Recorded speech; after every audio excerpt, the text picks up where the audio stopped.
Hey guys, Adam Dumont here from Get Ahead Financing. Thank you for tuning in. If you're new here, please like and subscribe if you find any value in any of these videos. Today's topic is the case for real estate investing. If you think you want to start investing, stay tuned. Let me give you my thoughts. So if you got a little bit of time and a little bit of energy, let's go.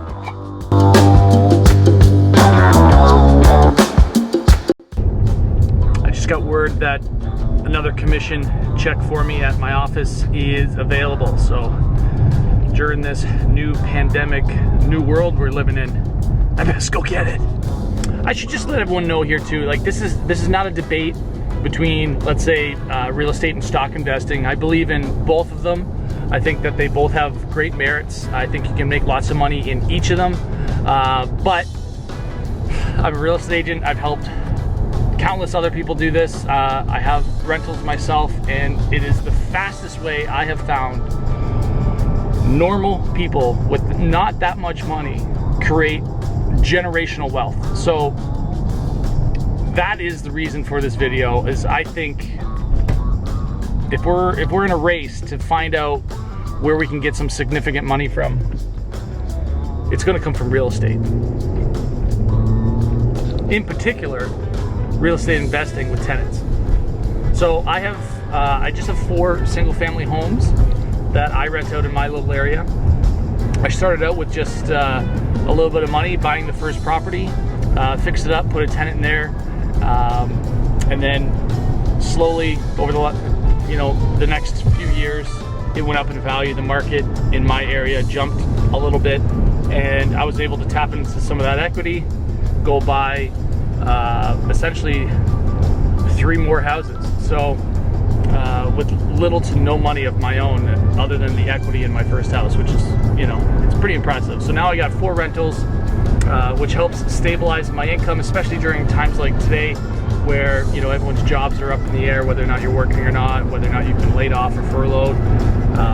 When we're going to go back to work, who knows? It's definitely trying times at my house too, as far as real estate goes. No one wants to buy or sell, or 95% of them don't want to buy and sell. So having rental income definitely does help during ups and downs of the real estate market, and ups and downs in life.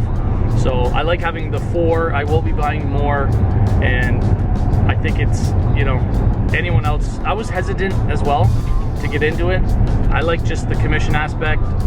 I kept hearing everyone's horror stories, but I'm here to tell you that there are good stories. My first tenants are absolutely just magical people. I just love them. Obviously they pay their rent on time. I rarely hear from them. They're handy. They're a great couple. They're young, and they're trying to buy a house too, so they're going to be future clients of mine. Just great people. So that first experience really spoiled me, and the first experience I had renting out that house where I found them, there were 2 other couples, so 3 total groups that I wish I had 3 houses for. So that's my quick synopsis of how kind of I fell in love with the rental market. So since then, again, I have 4 properties, and each of them, of course, some of them are difficult more than others. I had a student rental that I bought. I inherited previous students, and a couple of them were little meatheads, so I had to kick them out. I then gave that property to a rental manager who, to be honest with you, really fell asleep at the wheel, did not get it rented out. So then I took it back from them and rented out to only 2 of the 4 rooms just to carry it, and that was just this past year. So I look forward to a full school year of having 4 students in that property. That'll be the biggest cash flow property I have. But anyway, let's get into the case of why real estate investing is the best. And if you guys stay tuned, at the end of the video, I'll give you guys some steps on to how to get your first rental property. So stay tuned for that.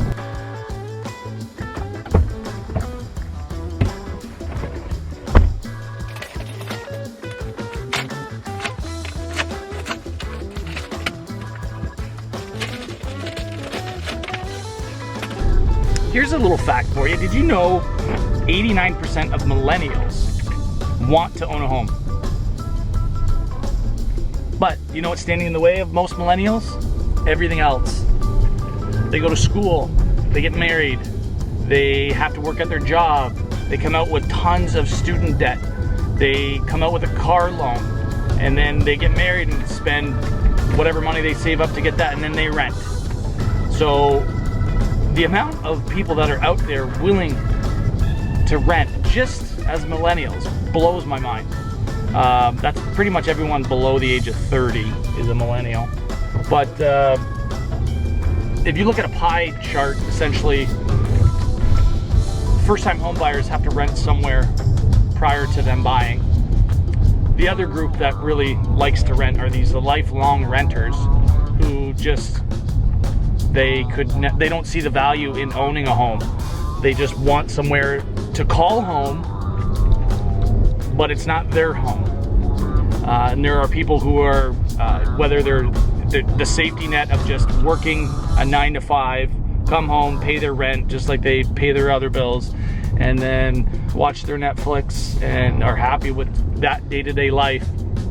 That is another chunk of the population that I cater to. And then there are people who obviously fall on hard times, a lot of divorce out there, and those people need a place to stay as well. So, you know, you add up those three little quadrants, that's quite a bunch of people that want to rent. So the first thing is, the first reason for the case of real estate is there's lots of people who like it. Lots of people who like housing. They don't mind renting. All of them rent. I've rented at a point in my life too. So yeah, lots of people want to rent. People understand housing too. That's another point. They get it. They understand they got to have a place to live. And if they don't have a place to live, well, they're screwed. So 64% of the population in the States own a home. That leaves 36% of the population who doesn't own a home. That's quite a bit of people that need to rent. So most people understand and can relate to friends renting, family renting. So people get it. You pay money each and every month to have living accommodations. It's a very simple concept. Most people get it. If you're into investing in other things like stocks, it can get very complicated very quickly. And if you don't know what you're doing, you can lose your shirt. And so people avoid, most people, the masses, I would say, avoid things like stocks and stuff like that. But most people can understand a house. It's a roof, it's walls, it's plumbing. People get it. It's a simple concept. You can live inside of your investment. You can live inside of your house. That's something cool. It's tangible. You can create memories inside of your investment, which is super unique.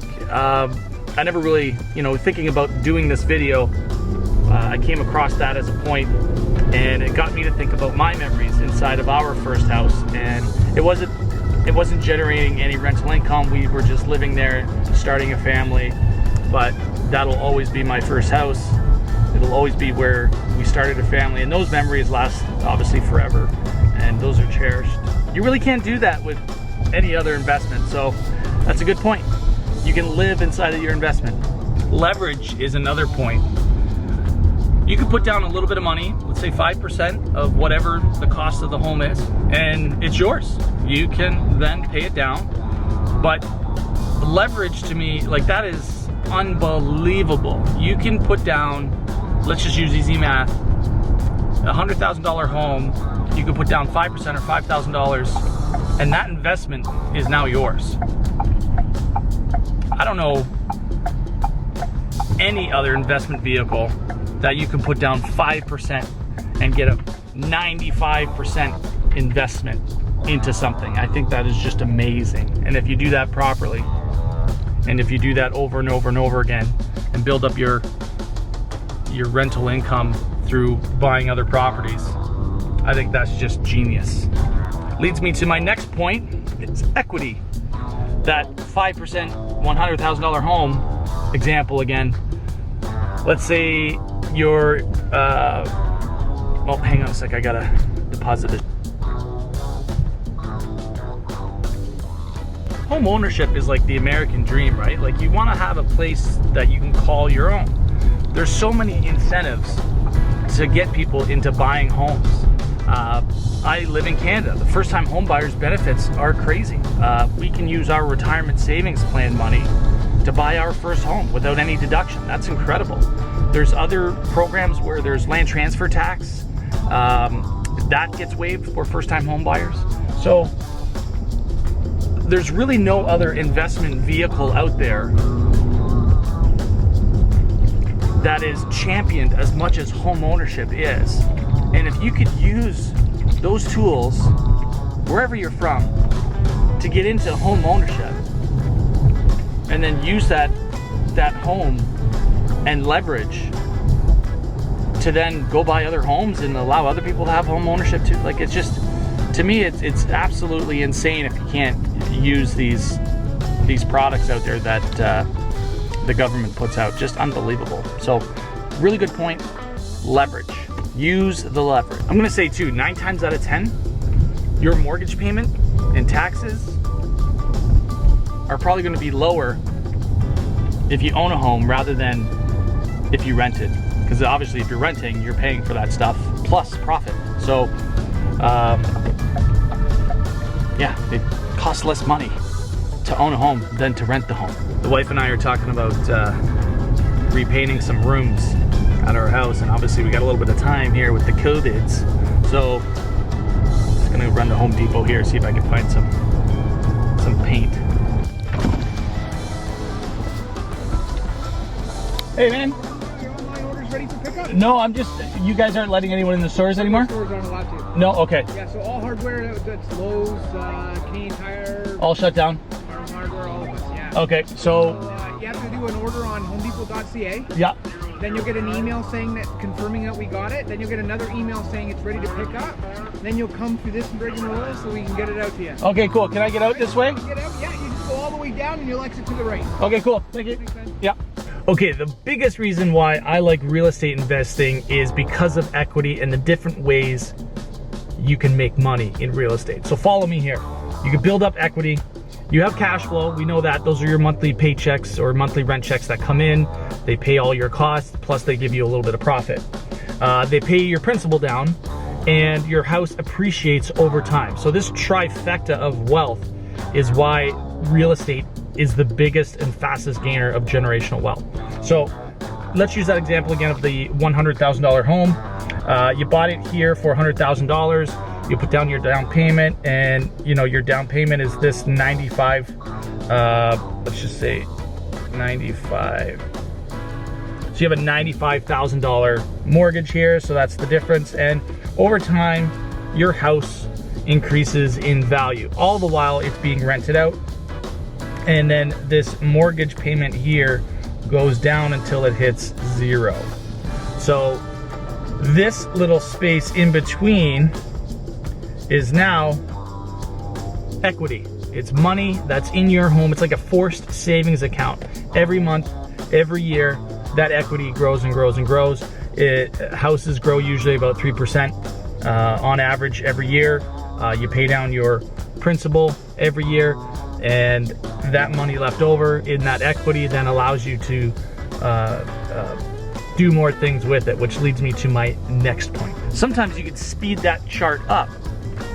You could fix up a house, or you could do certain things to the house to increase its value immediately, or you could fix up the house over time. That's what I love. You have a house that is immediately available to rent, so I rent it out, and then over time I save a little bit of money for emergencies. Let's say, you know, broken toilet or needs a new roof kind of thing.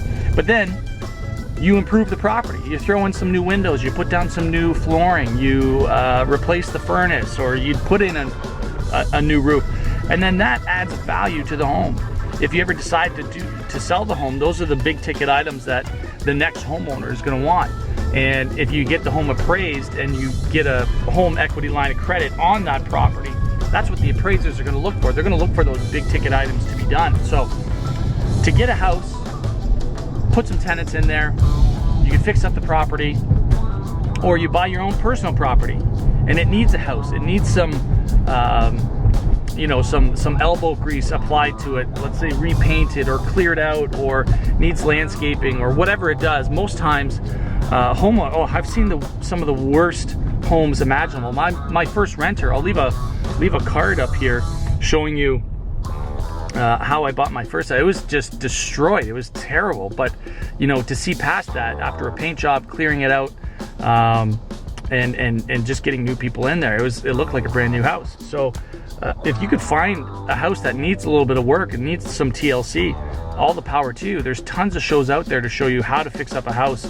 And to me, the biggest items to do are roof, windows, furnace, air, and then kitchens and bathrooms as well are what bring the big dollars. They don't necessarily bring you that much more rent, but over time, if you do decide to sell the house or get a loan against the equity inside the house, that's what the appraisers are going to look for. So very good point here. Fix up a house, create more equity inside that house and speed up that chart.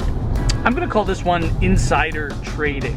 So obviously the stock market, insider trading is illegal. It's going to put you in jail. But in the real estate market, if a friend tells you, or if a neighbor tells you, or a family member tells you that, you know, they're in dire straits, or they have a friend or family member as well that needs help and needs to get out of real estate, or there's guys who put ads everywhere. We have guys that put ads in our local newspaper saying we buy houses for cash immediately within like 24 hours. People don't like putting their home up for sale and you know, have people come through or host open houses or deal with agents.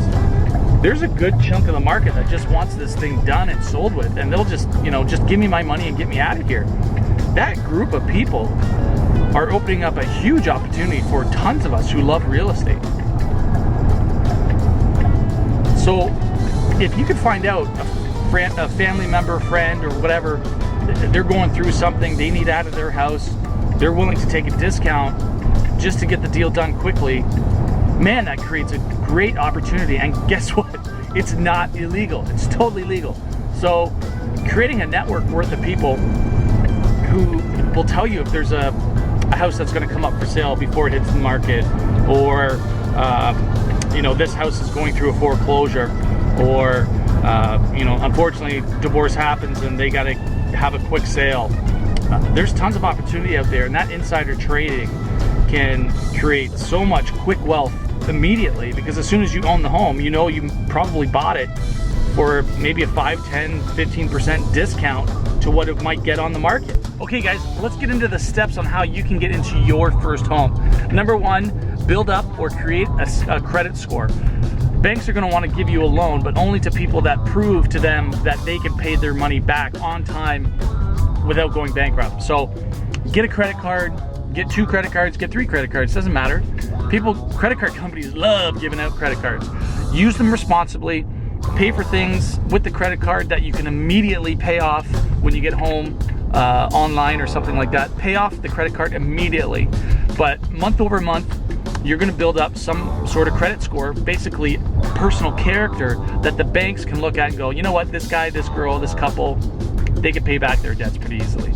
So build up a credit score. Okay, number 2, probably the most important, is do your homework. Find out what's going on in your marketplace. Go to open houses, see what Kijiji or Craigslist or whatever rental market forum you guys have out there. What are the going rates for rents? Find out maybe the basement apartment rents for this, or a bedroom rents for that. So if you do buy your first property, I would highly encourage you to look for a property that you can also rent a portion of it out to, whether it's a bedroom, a basement, or you live in the basement because it's so nice and you rent up the upstairs. You can also rent out garages as well. I think it's highly imperative that if you're looking to get into the rental game and make that generational wealth, to try to find properties that will bring you cash flow immediately. When you're doing your homework as well, you can see what rents go for, and you can work backwards from there. You could say, okay, let's say $1,500 is pretty easy to get in your town. Perfect. So what is a property that you could rent that will cash flow when someone pays you $1,500? So start to work the math a bit, see what the average home goes for, what are first-time home buyers looking for, or what are renters looking for, and in some cities, in some circumstances, the real estate's very pricey and you might have to look elsewhere. So I have no problem if I have to drive an hour, 2 hours outside of where I'm from to put up a nice cash flowing property. So again, do your homework, know what things are going for, and while you're doing this homework, you should be saving. This homework, in my opinion, should take you months, if not maybe a year, while you're saving up for your down payment. So put your pennies aside, do some forced savings. What I mean by forced savings is actually give, either set up a bank account that makes it hard for you to get at the money, where it automatically deposits into, or physically give that money to a friend or family member that you trust that will hold on to it until you reach your goal of getting that 5% down payment.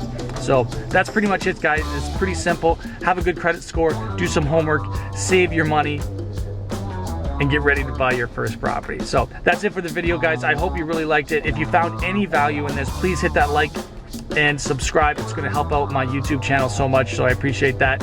And I will see you at the next video. Take care.